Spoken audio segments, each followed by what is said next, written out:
Sat Tumakuru ಟೀಮ್ನಿಂದ ಸ್ವಚ್ಛತಾ ಕಾರ್ಯ.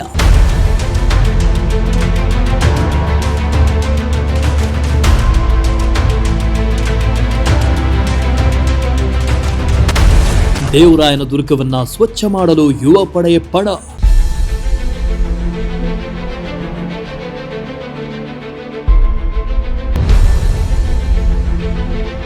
ತುಮಕೂರು ಜಿಲ್ಲೆಯ ದೇವರಾಯನ ದುರ್ಗ ಒಂದು ಸುಂದರ ಪ್ರವಾಸಿ ತಾಣ. ಪ್ರವಾಸಿಗರನ್ನ ಕೈ ಬೀಸಿ ತನ್ನತ್ತ ಸೆಳೆಯುತ್ತೆ.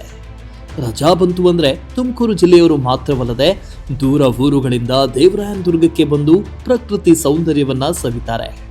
ಪ್ರವಾಸಿಗರ ಸಂಖ್ಯೆ ಹೆಚ್ಚಳವಾಗ್ತಾ ಇದ್ದಂತೆ ಪ್ರಸಿದ್ಧ ಪ್ರವಾಸಿ ತಾಣದಲ್ಲಿ ಪ್ಲಾಸ್ಟಿಕ್ನ ಸಮಸ್ಯೆ ಹೆಚ್ಚಾಗ್ತಾ ಇದೆ.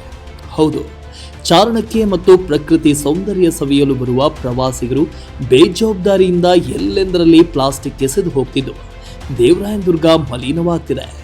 ಇನ್ನು ಪ್ಲಾಸ್ಟಿಕ್ನಿಂದ ತುಂಬಿ ತುಳುಕ್ತಾ ಇರೋ ದೇವರಾಯನ ದುರ್ಗವನ್ನ ಸ್ಯಾಟ್ ತುಮಕೂರು ತಂಡ ಪ್ಲಾಸ್ಟಿಕ್ ಮುಕ್ತ ಮಾಡಬೇಕು ಅಂತ ಪಣ ತೊಟ್ಟಿದ್ದು ದೇವರಾಯನ ದುರ್ಗವನ್ನ ನಿರಂತರವಾಗಿ ಸ್ವಚ್ಛ ಮಾಡುವ ಕಾರ್ಯ ಮಾಡ್ತಾ ಬಂದಿದೆ.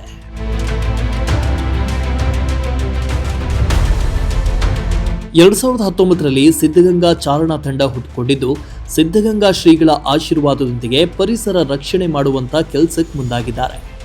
ರಾಮದೇವರ ಬೆಟ್ಟ, ಸಿದ್ದರ ಬೆಟ್ಟ ಸೇರಿದಂತೆ ನಾನಾ ಪ್ರವಾಸಿ ತಾಣಗಳಲ್ಲಿ ಸ್ವಚ್ಛತಾ ಕಾರ್ಯವನ್ನ ಮಾಡಿಕೊಂಡು ಬಂದಿರುವ ಸ್ಯಾಟ್ ಟೀಮ್ ದೇವರಾಯನ ದುರ್ಗವನ್ನ ಪ್ಲಾಸ್ಟಿಕ್ ಮುಕ್ತ ಮಾಡಬೇಕು ಅಂತ ಪಣ ತೊಟ್ಟಿದ್ದು ಅದನ್ನ ಕಾರ್ಯರೂಪಕ್ಕೆ ತರುವಂತ ಕೆಲಸ ಮಾಡಿದ್ರು.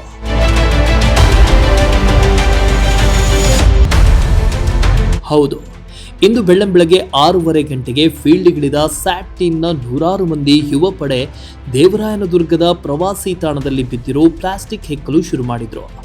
ಮಧ್ಯಾಹ್ನದ ವೇಳೆಗೆ ಸುಮಾರು 4,000 ಪ್ಲಾಸ್ಟಿಕ್ ಅನ್ನು ಸಂಗ್ರಹಿಸಿದ್ರು. ಚೀಲಗಳಲ್ಲಿ ತುಂಬಿ ಲಾರಿಗಳ ಮೂಲಕ ವಿಲೇವಾರಿ ಮಾಡಲು ಮುಂದಾದ್ರು. ಸ್ಯಾಟ್ ವತಿಯಿಂದ ಅರ್ಥಪೂರ್ಣ ಕಾರ್ಯಕ್ರಮವನ್ನ ಮಾಡ್ತಾ ಇದ್ದೀವಿ. ಇದು ನಮ್ಮ 3ನೇ ಪ್ರಯತ್ನ. ಮೊದಲ ಪ್ರಯತ್ನದಿಂದ ನಮಗೆ ಸಾಕಷ್ಟು ಸಹಕಾರ ಸಿಗ್ತಾ ಇದೆ. ಇಡೀ ದೇವರಾಯ ದುರ್ಗವನ್ನ ಪ್ಲಾಸ್ಟಿಕ್ ಮುಕ್ತ ಮಾಡಬೇಕು ಅನ್ನೋದು ನಮ್ಮ ಉದ್ದೇಶ. ಅದರಿಂದ ನಾವು ಸಾಕಷ್ಟು ಪ್ರಯತ್ನವನ್ನ ಮಾಡ್ತಾ ಇದ್ದೀವಿ. ನಾವು ಪ್ರಕೃತಿಯ ಮಡಿಲಲ್ಲಿ ಬರೀ ಎಂಜಾಯ್ ಮಾಡಿ ಕಸವನ್ನ ಅರಣ್ಯದಲ್ಲಿ ಬಿಟ್ಟು ಹೋಗ್ತಾ ಇದ್ದೀವಿ. ಅದರ ಬದಲು ನಾವು ಪ್ಲಾಸ್ಟಿಕ್ ಕ್ಲೀನ್ ಮಾಡಬೇಕು. ಸಿದ್ಧಗಂಗಾ ಮಠದ ಕಿರಿಯ ಶ್ರೀಗಳು ಕೂಡ ಇದಕ್ಕೆ ಸಾಕಷ್ಟು ಸ್ಫೂರ್ತಿ ನೀಡಿ ನಮಗೆ ಸಹಾಯ ಮಾಡ್ತಿದ್ದಾರೆ. ಅದಲ್ಲದೆ ನಮ್ಮ ಈ ಕಾರ್ಯಕ್ಕೆ ಸಾಕಷ್ಟು ಬೆಂಬಲ ವ್ಯಕ್ತವಾಗ್ತಾ ಇದೆ. ಸ್ಯಾಟ್ ಟೀಮ್ನ ಯುವ ಪಡೆ ಈ ರೀತಿಯಾಗಿ ಹರ್ಷ ವ್ಯಕ್ತಪಡಿಸಿದರು. ಸರ್, ಇವತ್ತು ಸ್ಯಾಟ್ ಇಂದ ಸಿದ್ಧಗಂಗಾ ಅಡ್ವೆಂಚರಸ್ ಟ್ರಕ್ಕಿಂಗ್ ಟ್ರೂಪ್ ಅಂತ ಇದೆ, ಅವ್ರ ಕಡೆಯಿಂದ ಪ್ಲಾಸ್ಟಿಕ್ ಕ್ಲೀನ್ ಡ್ರೈವ್ ಅಂತ ಕರೆ ಕೊಟ್ಟಿದ್ರು ಸರ್. ಆ ಕಾರ್ಯಕ್ರಮದಲ್ಲಿ ನಾವೆಲ್ಲರೂ ಬಂದು ಭಾಗವಹಿಸ್ತಾ ಇದ್ದೀವಿ ಸರ್. ಇನ್ನೂ ಹೋಗಲ್ಲಿ ನೋಡಬೇಕು. ನಮ್ಮ ಕಡೆಯಿಂದ ಐ ಥಿಂಕ್ ಮೋರ್ ದೆನ್ 130 ಚೀಲಗಳಾಯ್ತಾ, 35 ಚೀಲ ಆಯಿತಾ, 150 50 ಚೀಲ ಆಗಿದೆ ಸರ್. 50 ಚೀಲದಷ್ಟು ನಾವು ನಮಗೆಲ್ಲ ಇಷ್ಟು ಟೀಮ್ ಅಂತ ಮಾಡಿಬಿಟ್ಟು ಒಬ್ಬೊಬ್ಬರು ಟೀಮ್ ಲೀಡರ್ ಅಂತ ಮಾಡಿಬಿಟ್ಟು ಒಂದೊಂದು ಟೀಮ್ಗೆ ಇಷ್ಟಿಷ್ಟು ಜಾಗ ಅಂತ ಕೊಟ್ಟಿದ್ದಾರೆ. ನಾವು ಅಷ್ಟು ಜಾಗನ ಕ್ಲೀನ್ ಮಾಡ್ತಾಯಿದ್ವಿ. ಒಂದು ಇಂಪಾರ್ಟೆಂಟು, ಸ್ಯಾಟ್ ತುಂಬ ಚೆನ್ನಾಗಿ ಆರ್ಗನೈಸ್ ಮಾಡಿದರು. ಜೊತೆಗೆ ವಿವೇಕಾನಂದ ಸ್ವಾಮಿಯವರು ಒಂದು ಕಡೆ ಹೇಳ್ತಾರೆ, ಒಳ್ಳೆ ಕೆಲಸ ಮಾಡ್ತಾಯಿದ್ದಾರೆ, ಪ್ರಕೃತಿನೂ ಸ್ಪಂದಿಸುತ್ತೆ ಅಂತ. ಇದು ಲೈವಾಗಿ ನಾನು ನೋಡ್ತಾ ಇದ್ದೀನಿ. ಬೆಳಗ್ಗೆಯಿಂದ ನಮಗೆ ಈ ಪ್ರಕೃತಿ ಎಷ್ಟು ಚೆನ್ನಾಗಿ ಸ್ಪಂದಿಸ್ತಾ ಇದೆ ಅಂದರೆ, ಬಿಸಿಲಿಲ್ಲ, ಮಳೆ ಬರೋ ಥರ ಇತ್ತು, ಮಳೆ ಬರಲಿಲ್ಲ. ನಾವು ಇಷ್ಟೆಲ್ಲ ಇದನ್ನು ದೇವರಾಯನ ದುರ್ಗನ ಪ್ಲಾಸ್ಟಿಕ್ ಕ್ಲೀನ್ ಮಾಡಲಿಕ್ಕೆ ಪ್ರಕೃತಿನೂ ನಮ್ಗೆ ಸ್ಪಂದಿಸ್ತಾ ಇದೆ. ಇದೊಂದು ಬಹಳ ಆಶ್ಚರ್ಯ ಅನಿಸ್ತಿದೆ ನನಗೆ. ನಾನು ಎಲ್ಲರಲ್ಲೂ, it's not a message or anything, it's my request, please ನಾವು ಎಲ್ಲರೂ ಯಾರ್ಯಾರು ಏನೇನು ಪ್ಲಾಸ್ಟಿಕ್ ಬಳಸ್ತೀವಿ, ದಯವಿಟ್ಟು ನಮ್ಮ ಪ್ಲಾಸ್ಟಿಕ್ನ ನಾವು ತೊಗೊಂಡೋಗಿ ನಾವು ಇಟ್ಕೊಂಡು ಒಂದು ಬಿಸ್ಕೆಟ್ ತಿಂದ್ರೂ ಆ ಪಾಕೆಟ್ನ ಆ ಕವರ್ನ ನಾವೇ ಇಟ್ಕೊಂಡು ಮನೇಲಿ ಹೋಗಿ ಡಸ್ಟ್ಬಿನ್ಗೆ ಹಾಕೋದು, ಮತ್ತೊಂದು ಮಾಡಬೇಕು. ಜೊತೆಗೆ ಇಲ್ಲೆಲ್ಲ ವಾಟ್ರ್ ಬಾಟಲ್ಗಳು ಹೇಳಬಾರ್ದು, ಆ ಥರ ಎಲ್ಲ ಬಂದು ಬಳಸಿದ್ದಾರೆ. ಅವನ್ನೆಲ್ಲ ಒಡೆದು ಬಿಸಾಕಿ ಬಾಟಲ್ಗಳು ಚೂರು ಮಾಡಿ ಆ ಗ್ಲಾಸ್ ಎಲ್ಲ ಎಷ್ಟೊಂದು ಪ್ರಾಣಿಗಳು ಓಡಾಡ್ತಿರುತ್ತೆ, ಪಕ್ಷಿಗಳು, ನಾವೆಲ್ಲರೂ ಓಡಾಡ್ತಿರ್ತೀವಿ, ಮನುಷ್ಯರು.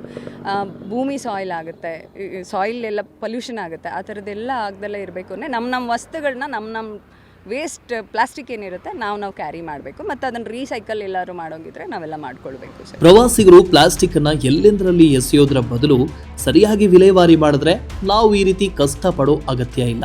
ನಾವಿವತ್ತು ದೇವರಾಯ ದುರ್ಗದಲ್ಲಿ 1000ಕ್ಕೂ ಹೆಚ್ಚು ಚೀಲಗಳ ಪ್ಲಾಸ್ಟಿಕ್ ಅನ್ನ ಸಂಗ್ರಹಿಸಿದ್ದೇವೆ.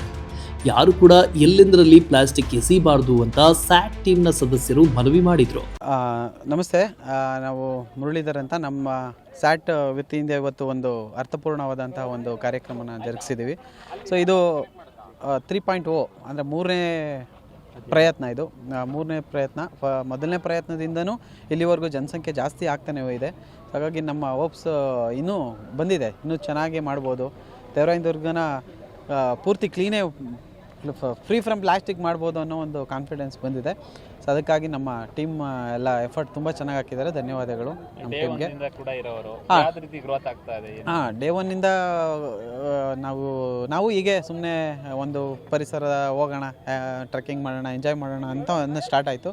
ಬಟ್ ಅಲ್ಲಿ ಹೋಗ್ತಾ ಹೋಗ್ತಾ ನೋಟಿಸ್ ಮಾಡಿದ್ದೇನೆಂದರೆ we have found so many plastic.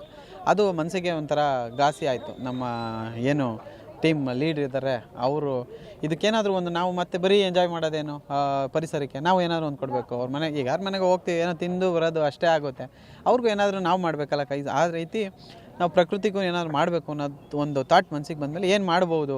So ಪರಿಸರ ದಿನಾಚರಣೆ ಬರುತ್ತೆ. ಆ ಟೈಮಲ್ಲಿ ಒಂದು ಸಂಡೇ ಯೂಸ್ ಮಾಡಿಕೊಂಡು ಎಲ್ಲರೂ ಅವತ್ತು ಬರೀ ಎಂಜಾಯ್ ಮಾಡೋದು ಅಲ್ದಲೆ ಈ ರೀತಿ ಒಂದು ಪ್ಲಾಸ್ಟಿಕ್ನ ಆಯೋದ್ರ ಮುಖಾಂತರ ಒಂದು ರೀಸೈಕ್ಲಿಂಗ್ ಕಳಿಸಿ ಒಂದು ಒಳ್ಳೆ ಅವೇರ್ನೆಸ್ ಬರುತ್ತೆ. ಅಂದರೆ ಇಲ್ಲಿ ನಮ್ಮ ನೋಡಿ, ಈಗ ಬರ್ತಾ ಹೆಂಗೆ ಅಂದರೆ ಫ್ಯಾಮಿಲಿ ಬರ್ತಾಯಿದೆ, ಫ್ಯಾಮಿಲಿ ಜೊತೆ ಮಕ್ಕಳು ಬರ್ತಾಯಿದ್ದಾರೆ. ಮಕ್ಕಳು ಇಂಪಾರ್ಟೆಂಟ್ ನನ್ನ ಪ್ರಕಾರ. ಯಾಕೆಂದರೆ ಅವ್ರಿಗೆ ಈಗ ನಮಗೆ ಬೇಸಿಕ್ಕಿಂದ ನಮಗೇನು ಗೊತ್ತಿಲ್ಲ. ನಾವು ಸಣ್ಣ ಮಕ್ಕಳಲ್ಲಿದ್ದಾಗ ಯಾರು ಪ್ಲಾಸ್ಟಿಕ್ ಬಗ್ಗೆ ಏನೂ ಹೇಳಿಲ್ಲ. ಸೊ ಈಗ ಅವರಲ್ಲಿ ಬೆಳೀತಾ ಹೋದೆ ಮುಂದಿನ ಪೀಳಿಗೆ. ಐ ಥಿಂಕ್ ಎಲ್ಲರಿಗೂ ಇದೇ ಥರ ಆದರೆ ಮುಂದಿನ ಒಂದು 50-30 ಇಯರ್ಸಲ್ಲಿ ಮಕ್ಕಳೇ ಎಲ್ಲ ದೊಡ್ಡವರಾಗಿ ಅವೇರ್ನೆಸ್ ಇರುತ್ತಲ್ಲ. ಸೊ ಅವರೇ ಆಗ್ತಾರೆ. ಹೌದು, ಕಿರಿಯ ಶ್ರೀಗಳು ಇದರಲ್ಲಿ ಅವರು ಪೂರ್ವಾಶ್ರಮದಲ್ಲಿದ್ದಾಗ ತುಂಬ ಎಫರ್ಟ್ ಹಾಕಿದ್ದಾರೆ. ಒಳ್ಳೆ ಕಮಾಂಡಿಂಗಲ್ಲಿ ಎಲ್ಲರ ಮನಸ್ಸಿಗೂ ನಾಟ ರೀತಿ ಹೇಳಿ ನಮ್ಮನ್ನು ನೋಡಿ ಇಷ್ಟು ಜನ ಇವತ್ತು ಒಂದು ಹೆಜ್ಜೆ ಇಟ್ಟಿದ್ದೀವಿ ಈ ಮಟ್ಟಕ್ಕೆ ಅಂದರೆ ಅವ್ರು ತುಂಬಿರೋವಂಥ ಒಂದು ಮೋಟಿವೇಶನ್ನು, ಸ್ಫೂರ್ತಿ, ಅವ್ರು ಹೇಳಿರುವಂತಹ ಒಂದು ಮೌಲ್ಯಗಳು ಅವೇ ಕಾರಣ. ಒಟ್ಟಿನಲ್ಲಿ ಈಗಿನ ಯುವ ಪೀಳಿಗೆ ಮೊಬೈಲ್ ಹಾಗೂ ಸೋಷಿಯಲ್ ಮೀಡಿಯಾ ಅಂತ ಮುಳುಗಿರುವ ಈ ಕಾಲದಲ್ಲಿ ದೇವರಾಯದುರ್ಗವನ್ನ ಪ್ಲಾಸ್ಟಿಕ್ ಮುಕ್ತ ಮಾಡಬೇಕು ಅಂತ ಸ್ಯಾಟ್ ತಂಡ ಪಣ ತೊಟ್ಟಿದ್ದು, ಸ್ಯಾಟ್ ಟೀಮ್ನ ಕಾರ್ಯಕ್ಕೆ ಎಲ್ಲೆಡೆ ಮೆಚ್ಚುಗೆ ವ್ಯಕ್ತವಾಗ್ತಾ ಇದೆ. ಕ್ಯಾಮರಾ ಪರ್ಸನ್ ರಾಕೇಶ್ ಜೊತೆ ದೀಪಕ್, ಪುನೀತ್, ಪ್ರಜಾಶಕ್ತಿ ಟಿವಿ, ತುಮಕೂರು.